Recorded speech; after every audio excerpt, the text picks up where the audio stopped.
Maybe you say it's strange why Shayda is moderating this this session about podcasting. So we are just waiting for people to be silent, to come and close the door. To pay some attention. Yeah, so we are waiting just a few seconds again. Zamai. Yes, please. Call our podcasters in Yemen and also Yeah. in Kurdish for the rest. Yes. So please, the podcasters of Women's Voices Without Borders, are you all here? From Yemen, from Iraq, from Kurdistan? Come, yeah, please. Just approach and descend, please.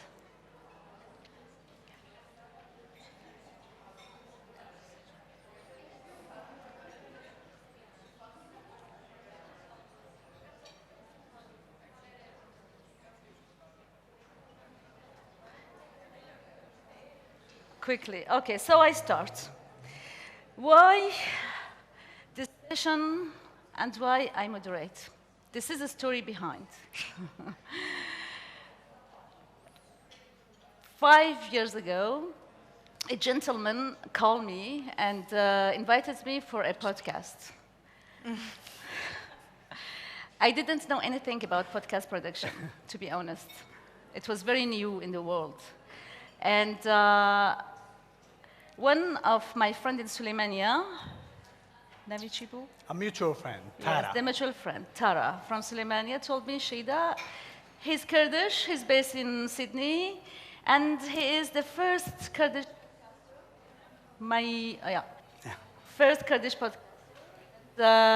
His podcast is named Telephonic. Yeah. So I told myself, oh my God, I'm very, very busy about the preparation of project of Mekanity that we wanted to prepare it with CFI, and it was in 2019. It was a very, very difficult time. Yeah. And I told him, I'm so sorry, I have maybe just 15 to 20 minutes maximum. 20-minute max. That's what you said. I didn't say this gentleman is you, not yet. Oh, okay. No, I did it. I actually pointed at myself when he said gentleman. I was like, yes, maybe. exactly. Yeah. So we started and we Spoiled it. finished 2 hours after. And in this time, I wanted to use the same technique of the journalism that we use for Yazidi girls, photojournalism, but I completely changed the idea and the technique. And I told CFI also, I changed the technique. It should be podcast production, because for the first time, I felt myself in a platform and discussion very free. It was by phone, but the power of podcasting and also the podcaster gave me. This means that, yes, for women to be free in expression and to create a good and free space of expression, podcast is the best one, and it's the new technology. It's not radio, it's like radio, oh my God, it's coming, the idea. And I called Ahmed. I told him, are you ready to develop this program with me? So we have started together. And we developed the podcast program for Mekanity project for Iraq and for Yemen. And we have created the first podcasters in Iraq and then in Yemen. So I'm going to the discussion right now. I wanted just to say that this gentleman is Ahmed Natiq, please. Thank you. Thank you so much. Thank you. Thank you.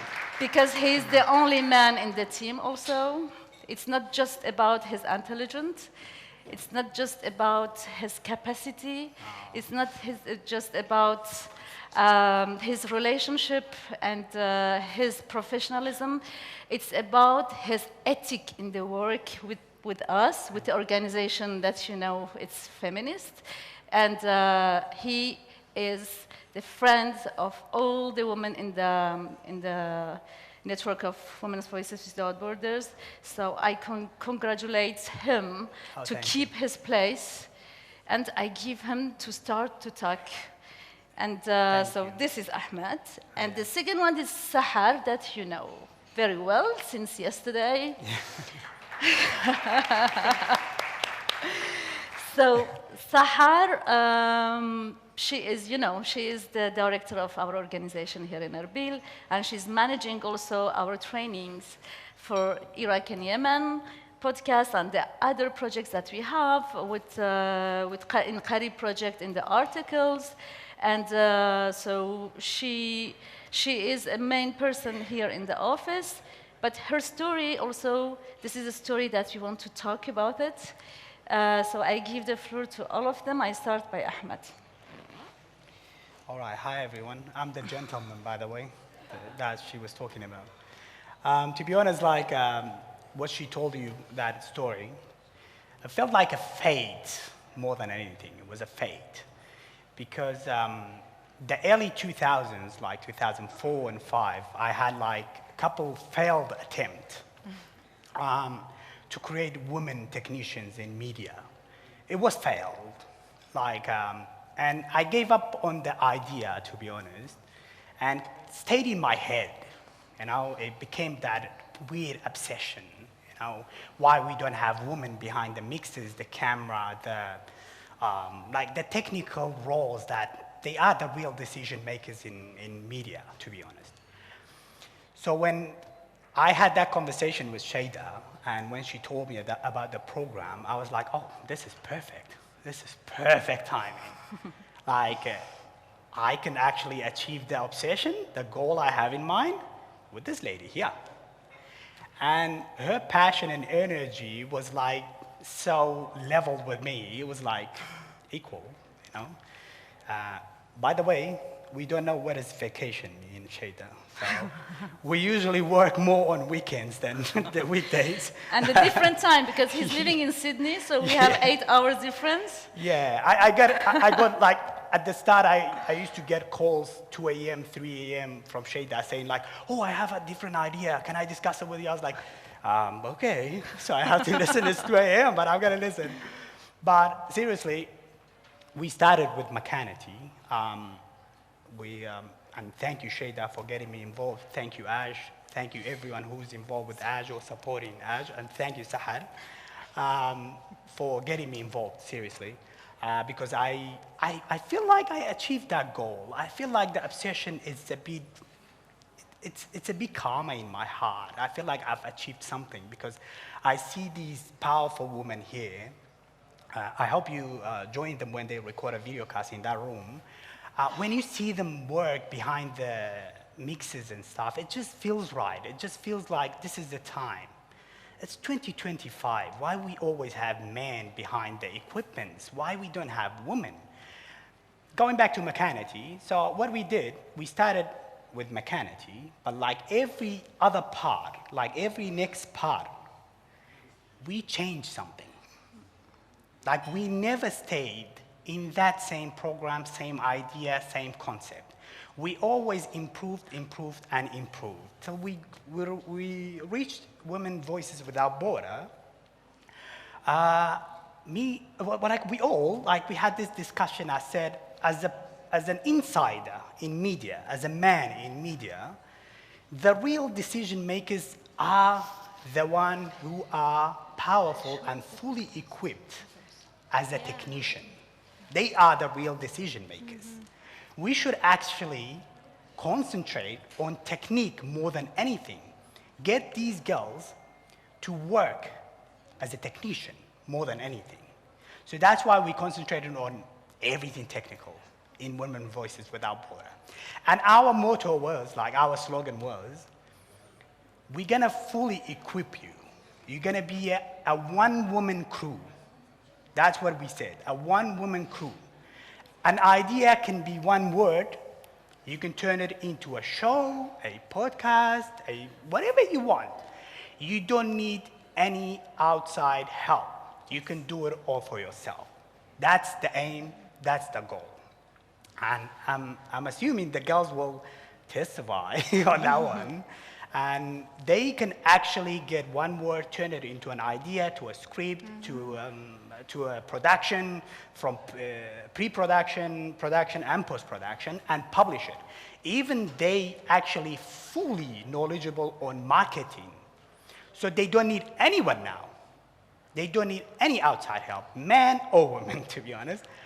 But let's go more, actually. Yes, you can Let's go, go more. and just Let's do more. yes, I wanted just to ask also Yeah. Sahar, because Sahar is managing the platform of Mekanity.net, because we have started by Mekanity, the project that we mentioned CFI as a partner, and also with the support of French Ministry of Europe and Foreign Affairs. So we have started on 2020 in the COVID time, which was a very, very big Stressful. challenge. Yeah, it was a stressful with bringing the materials from France to Erbil for the first time, and we have created, so it was crazy, but it's okay. Aj is doing the crazy actions all the time. So we have arrived in Kurdistan, in Erbil, with these materials, and we have started by this podcast production. Sahar was not in this group. Sahar was the trainee for the web mastering, because the idea was to create the podcasters, but also to create a platform in the name of Project Mekanity.net, and to publish this podcast. So I give you, please, go ahead. Thank you so much, Shaida and Ahmed. Actually, I want to tell you a story that you both don't know.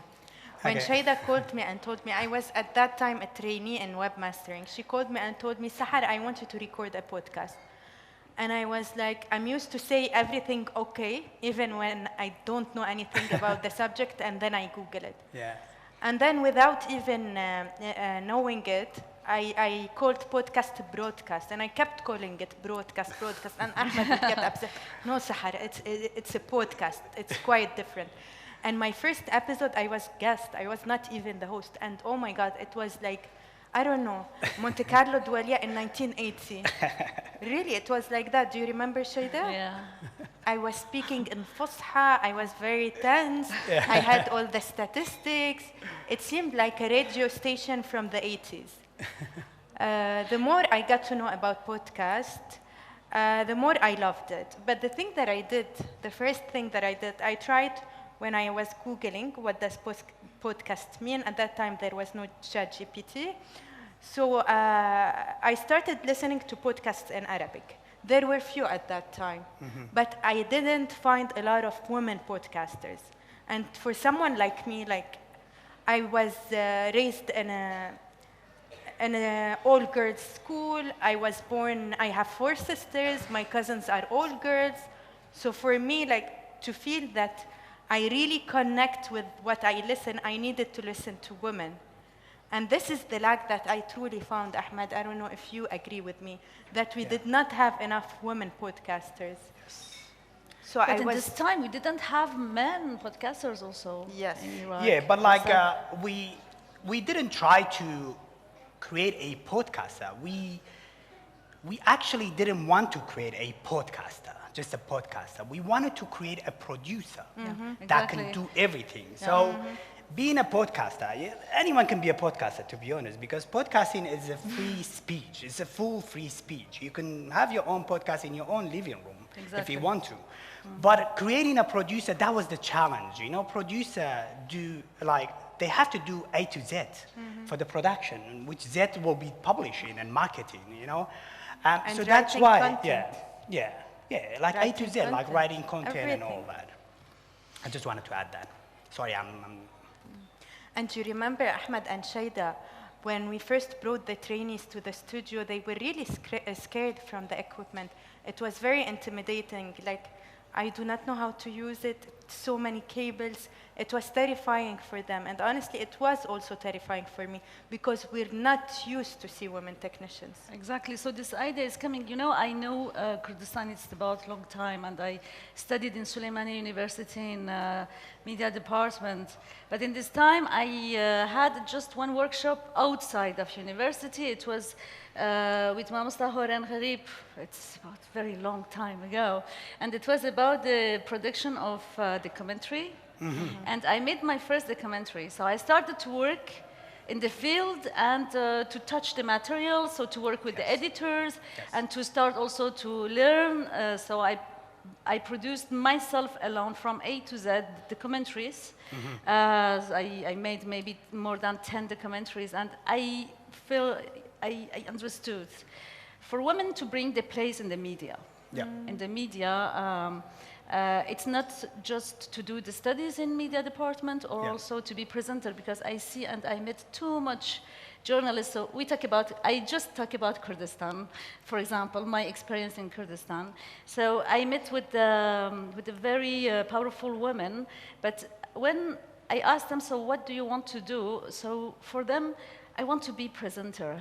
You know, presenter. So the question is why you want to be presenter. To be honest, presenter is not journalist, if you want. In France, for example, the presenters, they don't have press card.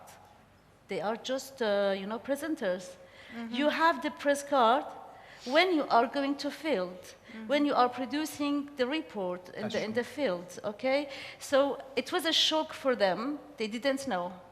So after, I remember some of the Kurdish, this is the podcast that we have created, so you can see it's long list of the podcasting. So this is, it was the beginning, to show them, so okay, the women are coming and they should coming in the technical issues and technical parts in the media, but you should be also ready to go in the mind of the media. We don't have the women, in the intelligence of media. True.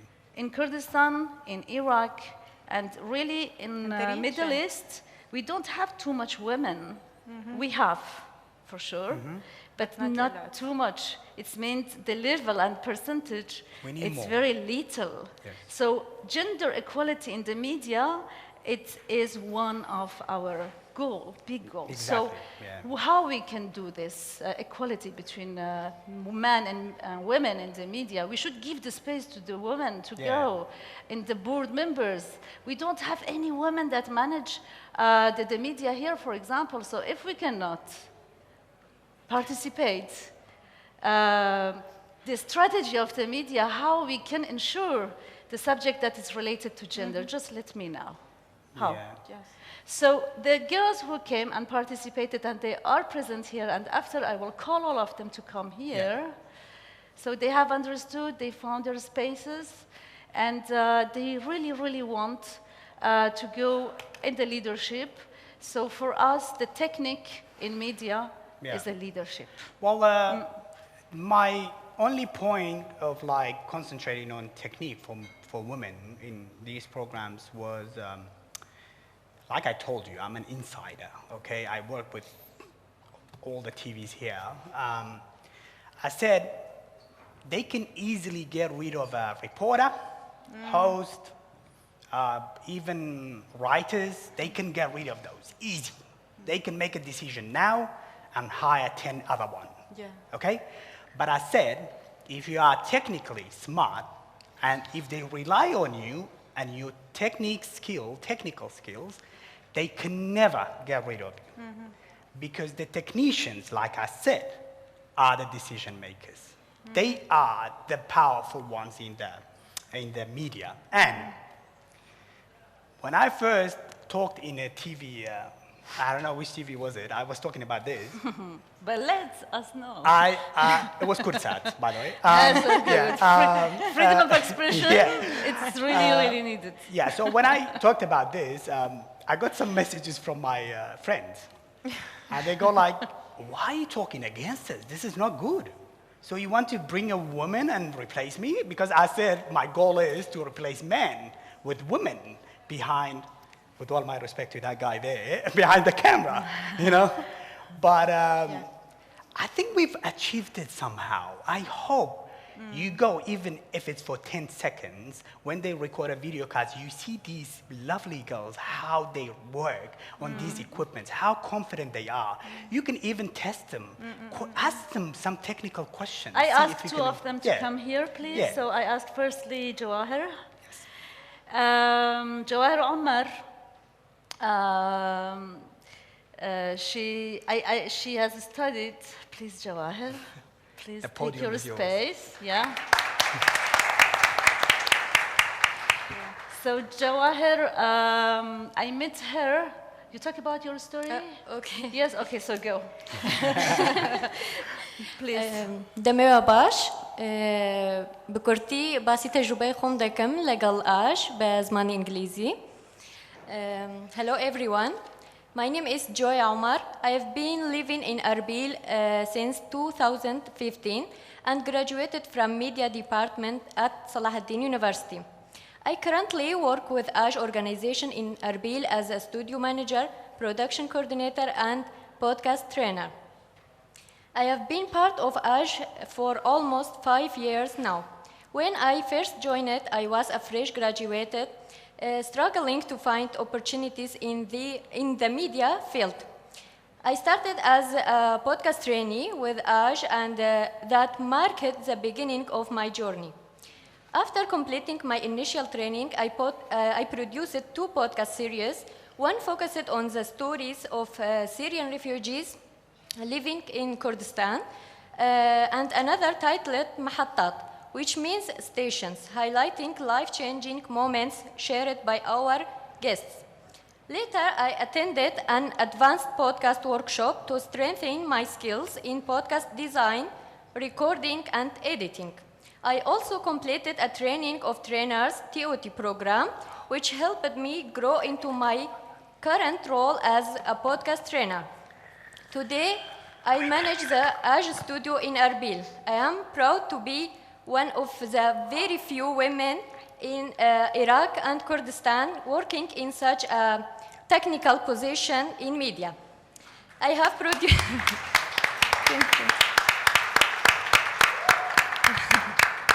I have produced around 150, maybe above. Actually, I lost count. Podcast episodes, both my own and for other beneficiaries. And I have also expanded into vodcast production, creating all the content for our platform, Makanati, independently.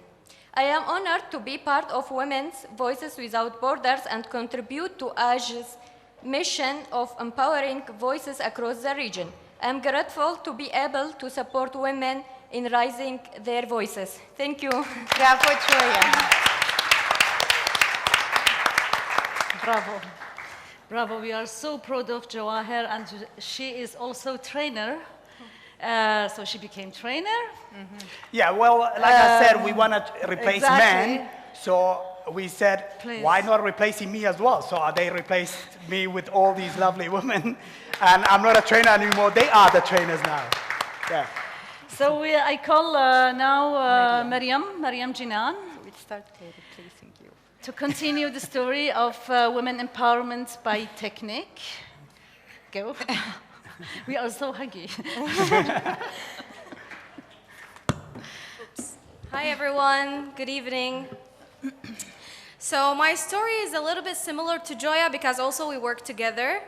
My name is Mariam Jinan. I'm the communication officer and podcast production trainer with AJ, and it's an honor today to stand here talking with all of you. So my journey began right here with AJ. When I first joined AJ, I was 19. I was young, curious, and eager to learn. I stepped into the world of podcasting knowing nothing about podcasting, production, and any of this process. It's really opened door for me to work and develop many media sectors. During my studies in college, I worked as a voiceover performer, and I dived into the cinema world and production, using all the experiences that I learned by these trainings that I took, that also Joya mentioned to you, that I don't really need to repeat them. I spent my childhood holding a hairbrush, pretending it was a microphone, saying loud the thoughts that I dreamed to share with the world. So my small audience were my parents and my siblings. I didn't know then that one day I would sit in front of a real microphone and that my voice would matter to the wide audience, to a wider audience. I learned how to ask the right questions and how to listen, not just through the headphones, but with the faith in what I hear.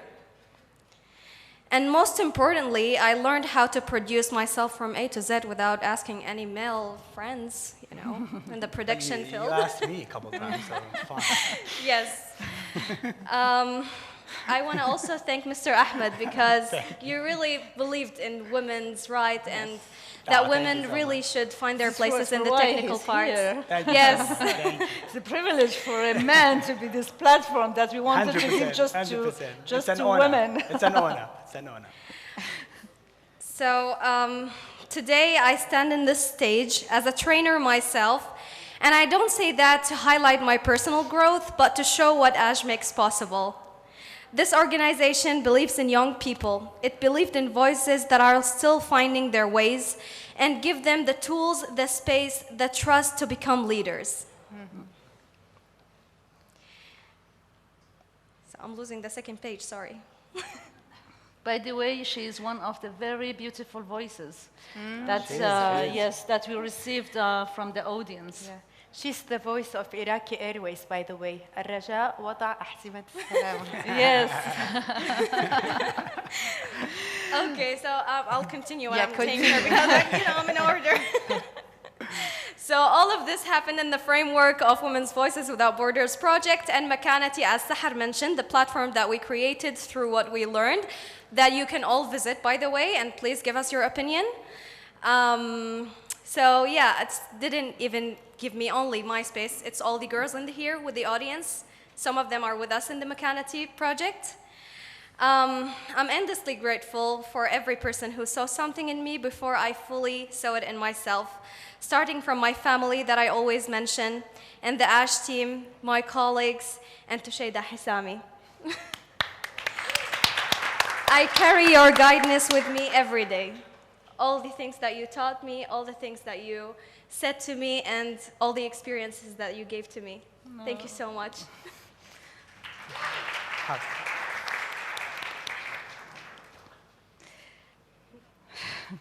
I know Mariam, it's about 5 years. She had just 18 years old, and I discovered her talent and her motivation. She's from Baghdad, and she found her space in AJ organization as communication officer right now. She's trainer, and she's living in Erbil. So please, again, because she is really, really powerful for women.